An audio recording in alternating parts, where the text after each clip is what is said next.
good. So I'm going to be talking about confidence, specifically in youth. So it's important that we find, build, and coach this confidence. Confidence is a skill. And so why don't our youth have the confidence to do anything they want? Why do the children in our world still feel that they aren't enough? It's because they have not developed and built the skill of self-confidence. Anyone can be self-confident, you just need to find it, build it, and pass it on. Children are often told that to try their hardest and do their best, but how can they do those simple tasks if they're not confident and don't believe in themselves? Children are the ones that need to develop this self-confidence. You can't let them fail just once. You have to show them that they truly can do it. They're constantly told today that they're not good enough or they're not smart enough. Whether it be directly or indirectly, the message is getting to them. Social media is something that puts extra pressure on these kids. And peer-to-peer pressure is beginning at a younger age, comparing marks, causing them to lose any confidence that they have. We also can't let our youth just try once. They have to make trying and risk-taking a true habit. It's like that first time that you tried to do a cartwheel and you fell on your face. I know it's happened to me many times. It takes more than just once to develop that skill. Self-talk is something that people may say, well, why would you talk to yourself? Or it means more when it comes from someone else. This is also something that our youth truly believe. We are the captain of our own ship. We need them to know that it truly makes the difference when it comes from yourself. Malcolm Gladwell is a name that many people know, and he has a theory of 10,000 hours. He believes that it takes on average 10,000 hours in order to master a skill. Muhammad Ali is another strong believer in this. He believes that impossible is just a word that's thrown around by small men who find it easier to live in the world than to explore the power that they have to change it. We need to help our youth find their inner power to explore the world and make the difference that they can. We build confidence in ourselves, but also in others, and we need to help these kids build this skill just like we help them how to ride a bike or learn to read.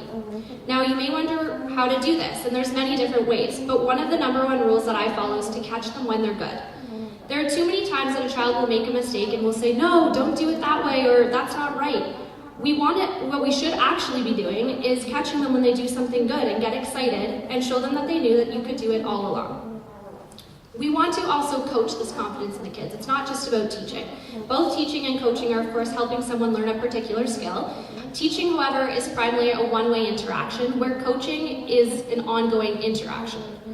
In order to coach someone, you need to first teach them something, then observe the student, and then provide feedback. It's just like a circle. And there's 4 main things that I follow every day.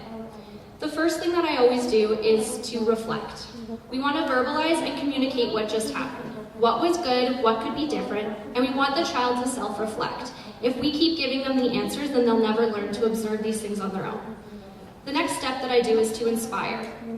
We want to inspire them to do their best. Confidence is contagious, and it makes everybody feel good when you're around them and you accomplish something that you didn't think you could.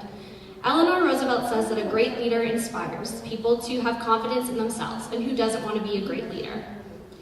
The next thing to do is to make sure we motivate them. Goal setting is huge, and I've seen so many children that don't really know how to set a goal for themselves or how to achieve it. And we need to help them set that goal so that we know that they can achieve it, and they know they can achieve it, just like they can achieve that self-confidence. The last one and the biggest one for me is to celebrate.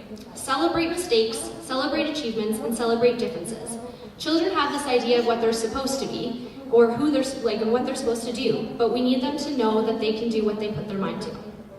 So why don't our youth have what they want? And why don't we accomplish everything on our bucket list? Why do our kids feel like they're just not smart enough or good enough? We have total accessibility, and we can Google anything to find those 10-step programs to a better life, yet it never seems to stick. It's because we don't have the self-confidence we need to make it happen.